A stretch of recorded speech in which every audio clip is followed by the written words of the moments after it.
Reading is something for your creation. And then it open up your mind. Oh, reading is magic, reading is fun. Reading is something for Good morning, boys and girls! My name is Tommy James, and welcome to my Read to Achieve Magic Show.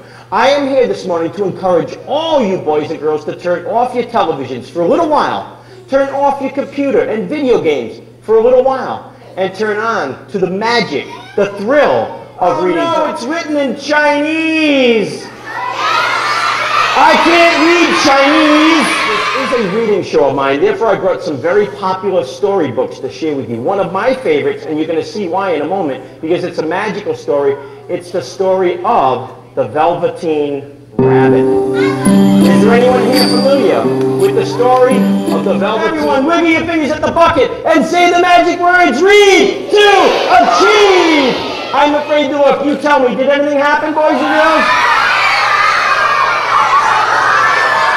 You might as well come out, they say. There are two terms to take into account when we read books. Those terms are fiction and non-fiction. Who here can tell me the difference? Charlotte's Web.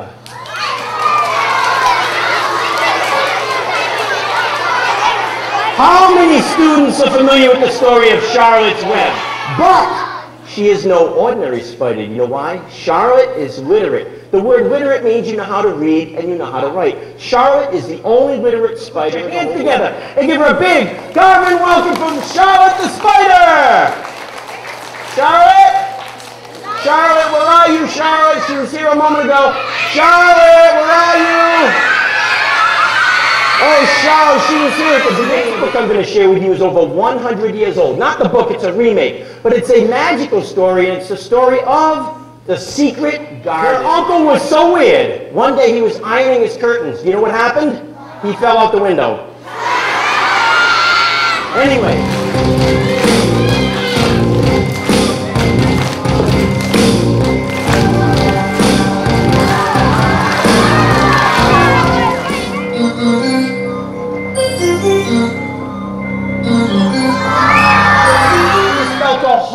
Without looking, without thinking, without even trying, she spelled the word reading. Give her a big hand. Wow! All right, everyone say, I love to read!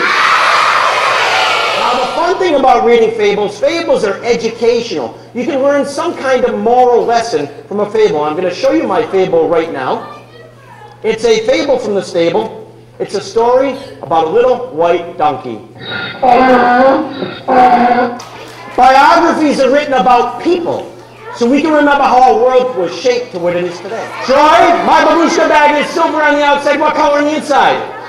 When the outside's on the outside, the inside is on the inside. Unless across, stick the outside on the inside, making the inside, the outside, the outside, the inside. Understand what I mean? Want a close look? I'll count to two. Here we go. 1, 2. There, now we have a beautiful American flag. That does look conspicuous, doesn't it? But Troy, maybe, just maybe, someday Troy will become famous. Maybe his life will be written about a book called a biography.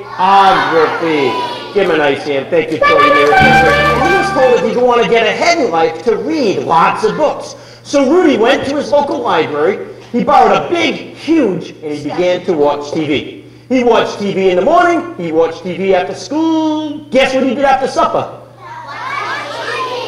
No, he played computer and video games, then watched even more TV. But what Rudy did not realize, that if all you do is watch television and play video games, it becomes to have a negative effect on your brain. And Rudy's head began to shrink. It got smaller from lack of knowledge. Charlotte, do you want me to check her? Yeah.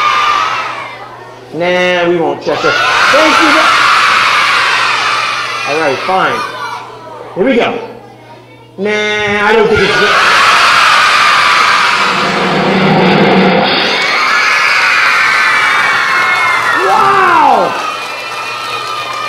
And she wrote something right in the middle. What does that say? R-E. She hopes to see you guys in your library real soon reading lots of books. And she said no matter where you read books, whether it be at home, at school, or your library, that reading is a great way to learn, and it's also fun and exciting. Boys and girls, Give Charlotte a nice Reading is magic, reading is hot. Find yourself a comfortable spot. You won't believe what reading has got to